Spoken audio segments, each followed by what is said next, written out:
Hi, everybody. My name's Chloe. I'm a recruitment consultant here at FRS, and thank you so much for joining us today for our first ever virtual recruitment fair. Joining me today, we have Padraig as well, my colleague. If you'd like to introduce yourself, Padraig. Yeah, perfect. Thanks, Chloe. So my name is Padraig.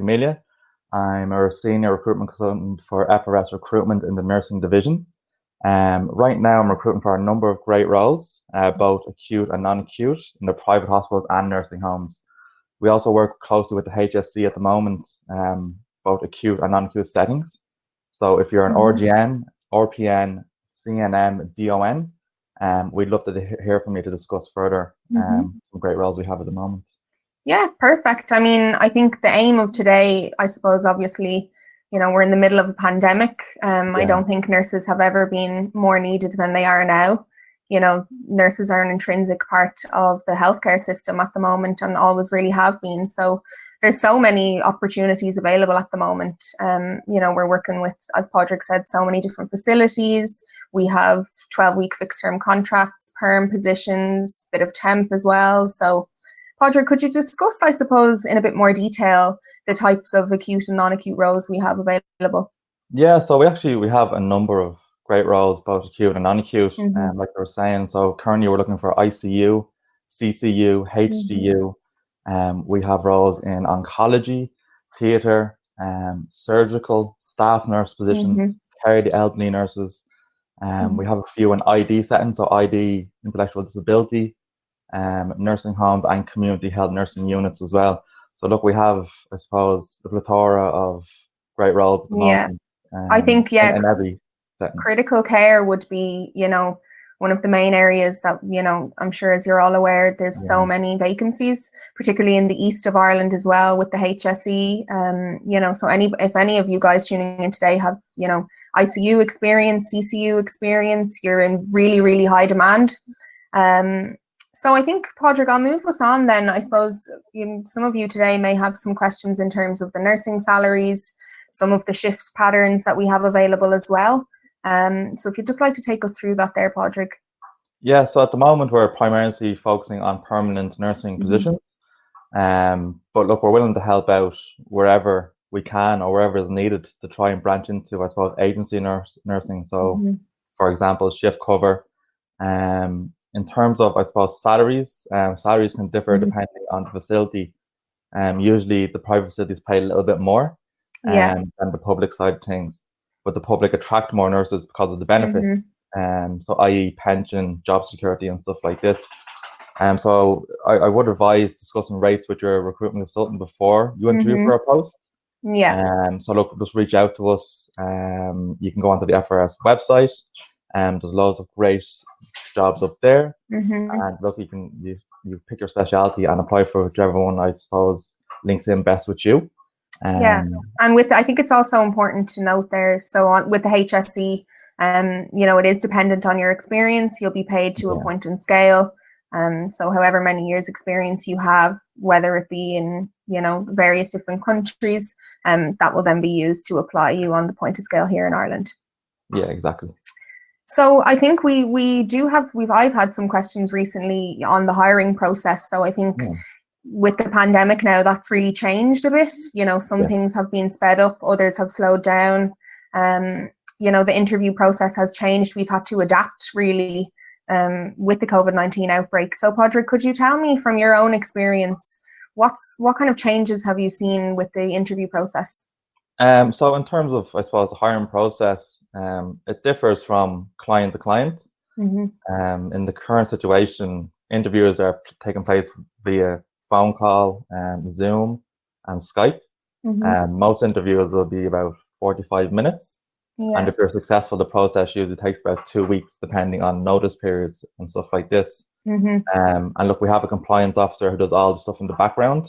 So if you are lucky enough to get a post and a position, we have a compliance officer who deals with all that kind of stuff, all the guarded vetting, all the immunities and everything like that. So look, I suppose. Yeah, I think with the Garda vetting and occupational health, if you're a pinned nurse, that usually takes around 2 weeks. But if you require a critical skills permit and you're pinned, that will take around 3 weeks. So you'll have to wait for the application to be completed before you can start the Garda vetting and occupational health as well. So just, I suppose, be aware sometimes there are delays. But overall, things are moving quite quickly, particularly if you're pinned and you're maybe in the UK or, you know, in another country, that things will be dependent on flights as well. Exactly. And look, I think if you're an Irish nurse and you're coming home, the interview process may take a little bit longer, depending on I suppose your notice period. Look, when you come home from another country during this pandemic, you will have to self-isolate. For up to 2 weeks. Before you can even start a position.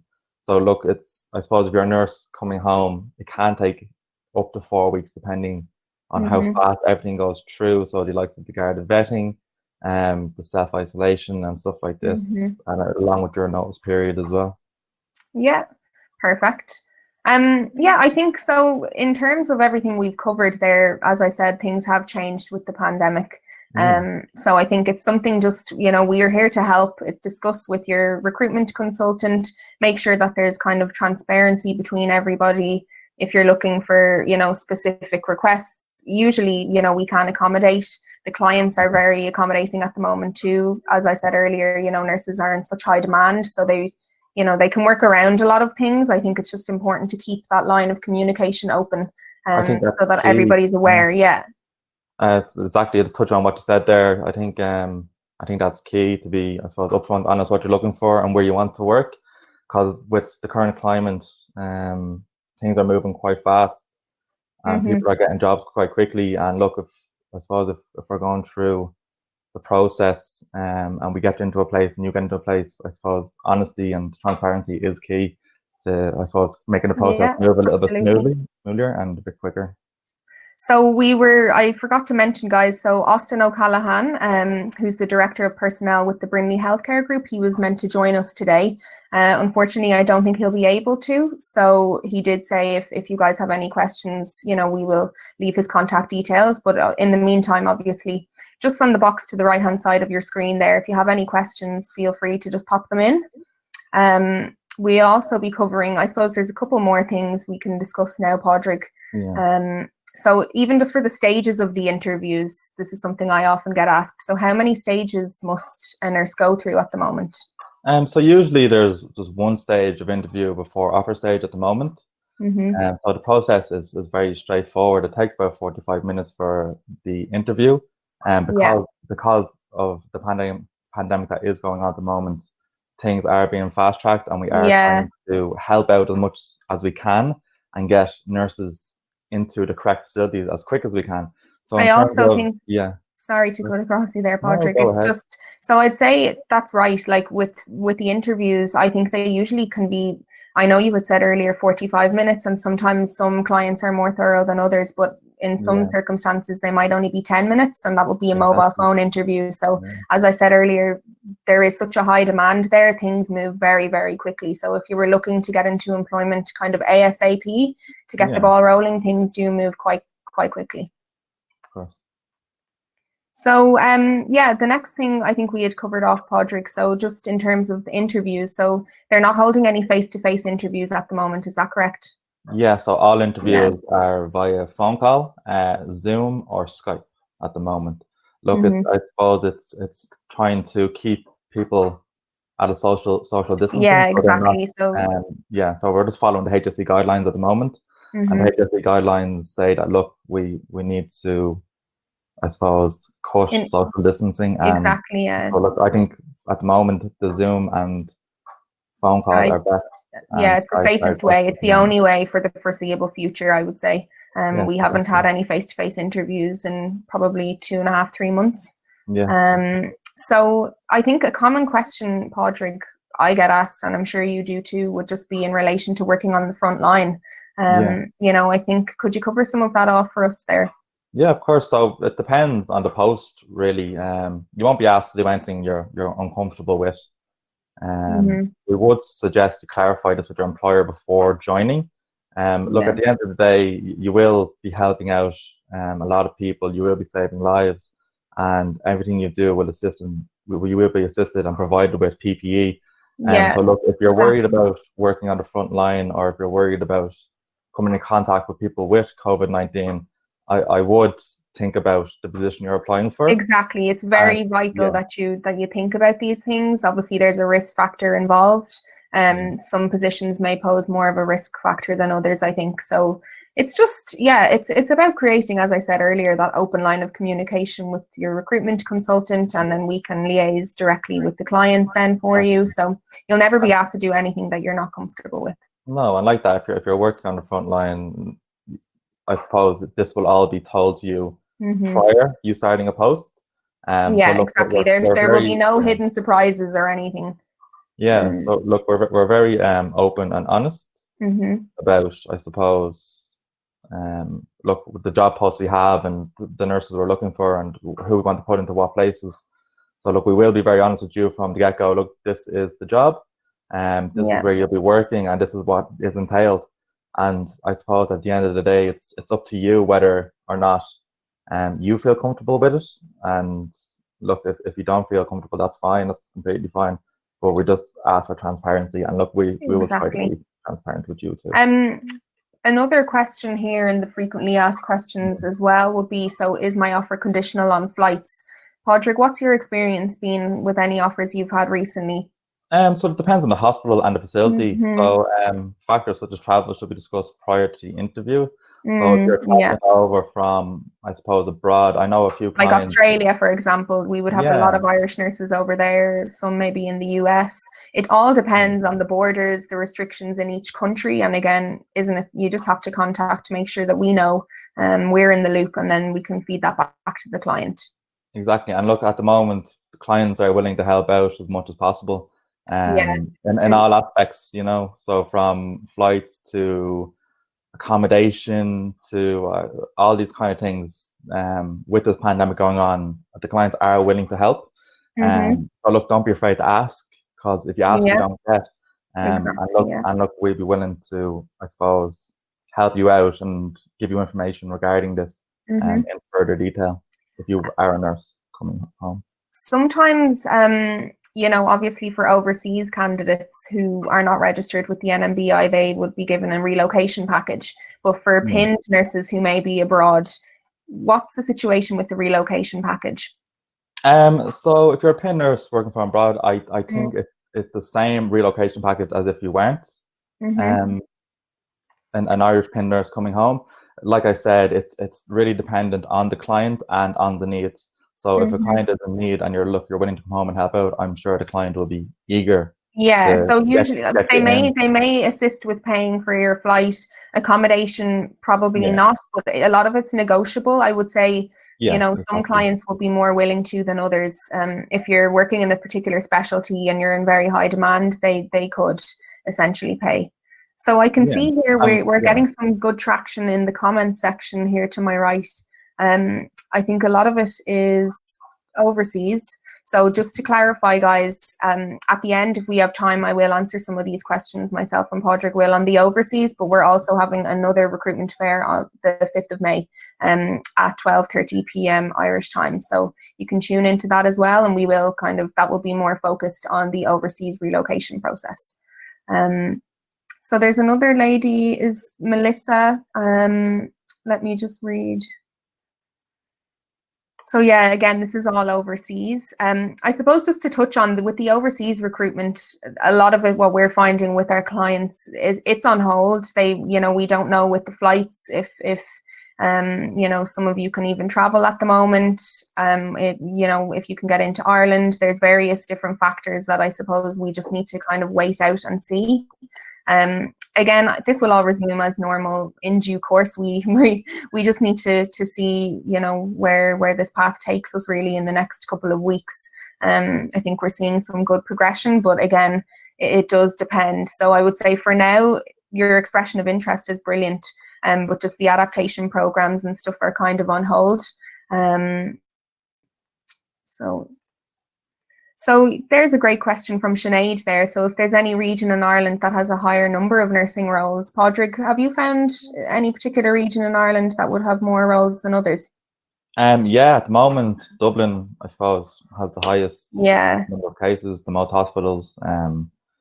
in Dublin, I suppose we've had the highest number of new vacancies and vacancies that we would have never got before this. So I know from past experience from working in recruitment in the nursing division, Dublin's always been high. Cork.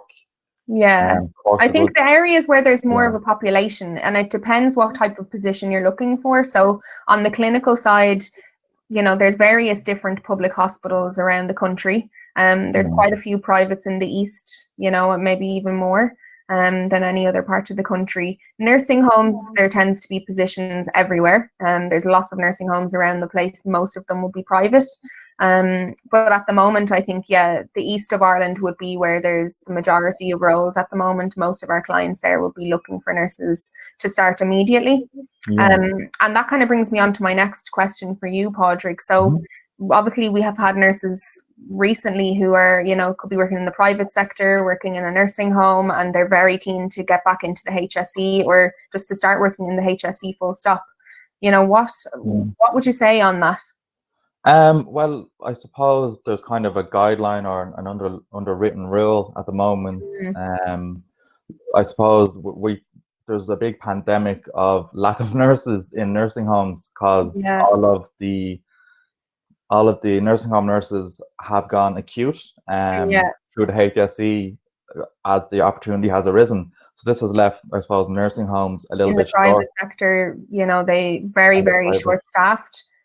So really what we would say is it is obviously personal preference. It's your own decision at the end of the day. But at the moment, what we found with the HSE, they're really not willing to take anybody, particularly who's in a nursing home environment at the moment. It would just defeat the whole purpose of their initiative, which is obviously to assist struggling nursing homes. As we've seen, there's been some clusters. So I think it's important. I can see here Renata has a question in relation to full-time or part-time positions. Padraig, I think we kind of have an array of different positions. Yeah, we have, I suppose, we have full-time positions, part-time positions, and temp positions as well. So look, I suppose primarily we started off full-time permanent kind of. Exactly, full-time permanent posts.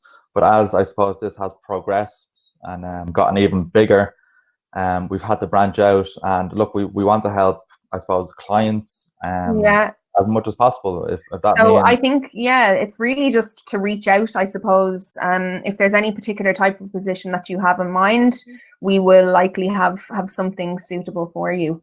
Or there's no reason that we can't, reach out to some of our clients. We have relationships across the country, and get you in somewhere that you would really want, particularly with flexibility. I know some of you might have children, you might only want to work part-time or, pick and choose when you work. So that's, definitely an option as well. Exactly. So I think, if anybody has any more questions to pop in there, guys, please do, particularly in relation to the pinned roles. I see we actually have another one here now. So what compliance is there to be completed? So we actually touched on that earlier.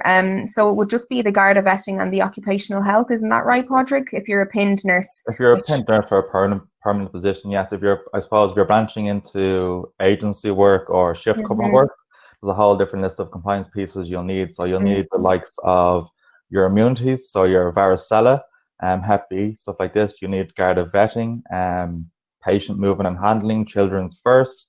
I think there's about 7 or 8 cert you need for temporary nursing. But I suppose on the permanent side, yes, you need those 2 things, but it gets a little bit more technical, a little bit more difficult.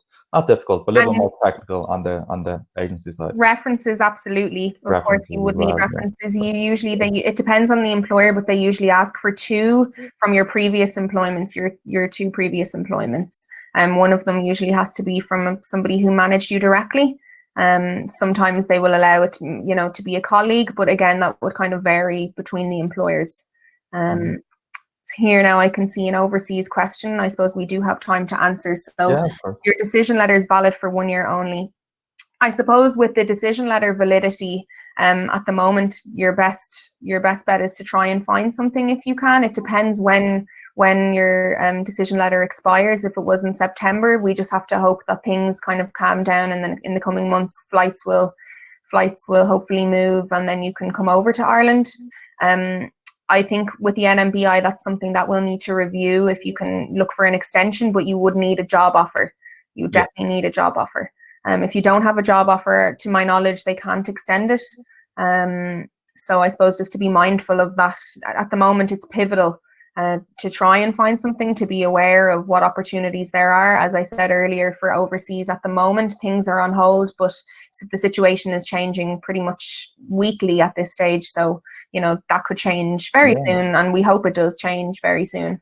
So Sinead has another question here. So do you think there'll be more or less roles in nursing after the pandemic? I mean, Padraig, what do you think?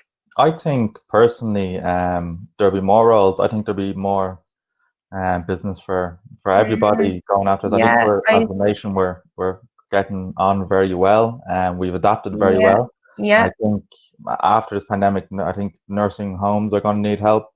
There's going to be an aftermath of people that will need help as well. Nursing homes will need help. The hospitals seemingly are doing quite well, and they're managing okay. So I think, you know, there will still be roles. There's always nursing vacancies. They were in need before, and now they're in even more need now. So I think, look, the healthcare system is a system that's always going to need help, and there's always going to be roles in it, with or with a pandemic.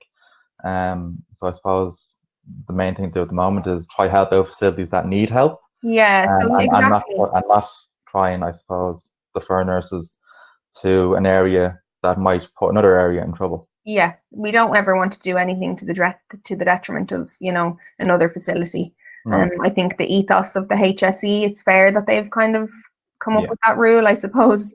You know, and then nurses, once this has calmed down, I suppose nurses who are working in a nursing home and want to get into the HSE will be able to. I'd imagine they will lift that unwritten rule, you know, and the restrictions will be lifted likely. So once everything gets back to normal, Yeah, so for example, I had a candidate there 2 weeks ago, had an offer for a HSE hospital, but he was working in a nursing home. So that offer is just on hold until the pandemic calms down, and, you know, they'll have a vacancy for him still. So there's situations like that. Again, anything in the frequently asked questions section, if you have a question, you know, on something specific, just pop them in.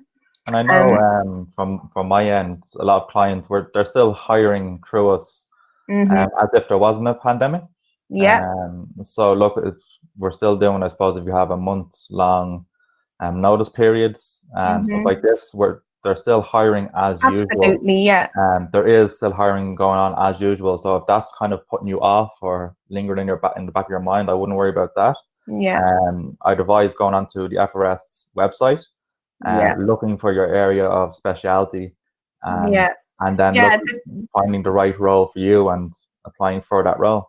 Exactly. So myself and Padraig, all of our contact details are on the FRS Recruitment website. So if you can find a list of all the vacancies that we have at the moment. And again, if there's something that you don't see up there, absolutely give us a call, reach out, pop us an email. You know, we'll be sure to have something, you know, that would suit you. I think at the moment we've never seen more roles. There's so many vacancies. So if you are looking for a move, I would say don't put it off. You don't need to be afraid. As we said earlier, in terms of working on the front line, you'll never be asked to do something that you're not comfortable with. It's all in the realm of, you know, in whatever you feel comfortable doing. But just make sure that you communicate any of those issues, I suppose, prior to the interview process. True. Yeah, so look, I think we've covered everything, guys. I hope so. As I said earlier, just reach out. Any more questions? Yeah. They're coming through. If anybody has any more questions, just write them in now. But otherwise, I think that could be it. We'll probably wrap it up for today. As I said as well earlier on, so we will have an overseas recruitment fair on the 5th of May, which is next Tuesday at 12:30 p.m. Irish time. So absolutely tune in, and then we can give you kind of more focused answers from anything overseas. There's a question there from Sinead. Any advice for someone going back into nursing after a different career? You have any insights on that, Chloe? So I suppose it depends. So if you are a registered nurse, you're still on the nursing register and you're looking to return to nursing. I've had a few candidates like that. With the public sector, I think they have a rule, or, you know, they usually take nurses who've been out of work maybe for the last 5 years. So if you haven't nursed in 5 years, that's okay, but any longer than that, and it could be maybe too long. Again, it kind of depends on the situation, I think, and what type of experience you had 5 years ago. So if you were working in an acute setting, you've high clinical knowledge, then it shouldn't be an issue to find you something. But if you were working, you only have maybe 1 or 2 years nursing experience and you haven't nursed in 5 years, then it would be more difficult to find you something. Yes, exactly. I agree. I have one more question here on the overseas. So it depends on availability of flights. Well, that too, but it depends on the availability of adaptation programs as well. And obviously with the RCSI aptitude test being the other option, those tests usually book up quite far in advance. So meaning if there's not an available date until July and flights are traveling, happy days. But if you can't get a flight, then so that's why I say I think it is really on hold at the moment, I think. Hopefully by maybe June, things will calm down a little bit, and then the overseas recruitment will go back on, adaptation programs will be held, RCSI exams can resume. I know some RCSI exams have been postponed, so if they were booked for June, they won't happen now until September, just to give people more time, obviously with flights and other factors, relating to the pandemic that may cause an issue really for you coming over. Exactly. Okay, yeah, fingers crossed. Exactly. Yeah, look, we hope everything returns to normal. And thank you so much for showing your interest today and joining us. It was really good this is the first time myself and Padraig have done a virtual recruitment fair. We're happy to help out. Any queries, concerns. We know it's a time of uncertainty and unease, for everybody. So look, it was great fun, and thank you so much for tuning in, everybody. And thank you, Padraig, for joining me. Not at all. Thank you so much. Thank you. Bye-bye. Bye.